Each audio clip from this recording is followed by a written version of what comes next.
when I was born in London, virtually. As you can tell, I haven't got a Birmingham accent, and I have an older brother and sister. But in the early part of my life, it was rather uncomfortable for me because I could, as a very young child, I could never understand why, put it literally, why everybody else could walk but I couldn't. My dad would take me to church every Sunday whenever he was not working abroad somewhere, and to me it was pure unmitigated boredom. I mean, the services were in Latin, which is referred to as a dead language. Well, as far as I'm concerned, it died years ago and they should leave it where it is. You know, you just couldn't relate to it.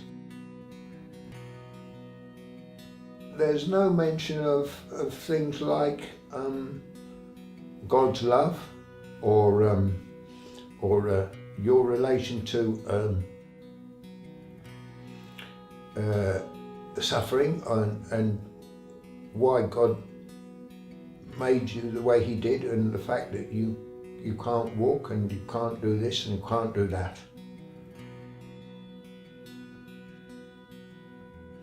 I don't spread it around too much, but people look at me and think, do you know, you must have an awful life, you know, because you're almost sitting in a wheelchair and you're stuck with it and you can't go anywhere and you can't do anything, and you know, it must be awful being disabled. Well, between you, me and the gatepost, I thoroughly enjoy my life. And it's all the richer for knowing God.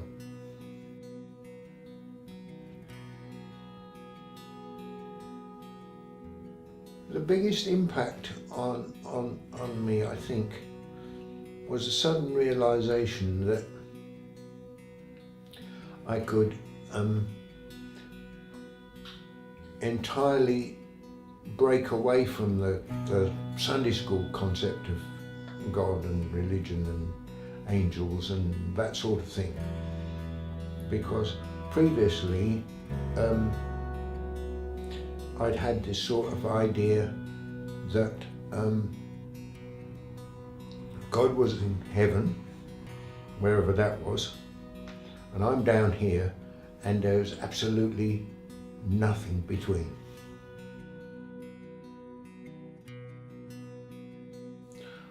I belong to a small prayer group, and I once asked one of them, why should God love me unconditionally? And all he said was, he loves you unconditionally because he does. Well, that to me sounded like a dead end, but I've never been able to get past it. And if truth be told, I don't need to. Just accept it. I also cry a lot. You know, sometimes out of happiness, sometimes out of sadness, who knows? But I've only got to get anywhere near Riverside and I'm in tears.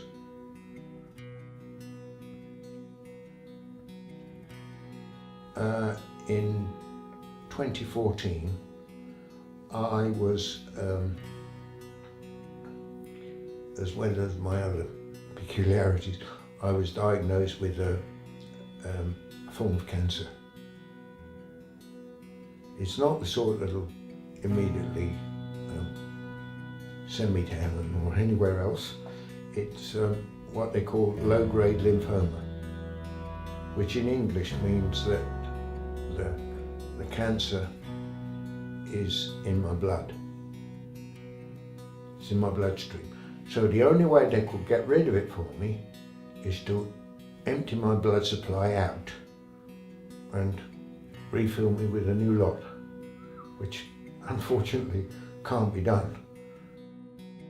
You know, it's like coming to the end of a book and somebody puts at the very end, the end. And it feels that final until you finally realise that the only way I've almost got to grips with it is to realise that one day your life will come to an end anyway, and that's in God's hands and not yours. So you don't really have to worry about it. It'll happen when it happens. But there's nobody making a rule that says you can't enjoy the interval between. However long or short that is for any of us. I shall miss this world because as I said, I'm 75 and I've had a pretty good life. You know, some of it's been bloody awful, like everybody's. You know, there are always bumpy patches, but you know, from a Christian point of view, I think you learn more from the bumpy patches than you ever do from the smooth ones. There is more to life than my disabilities or anybody's disability for that matter. But if you can help them around it or through it, why not? You know? If you can chuck a bit of love around, who cares?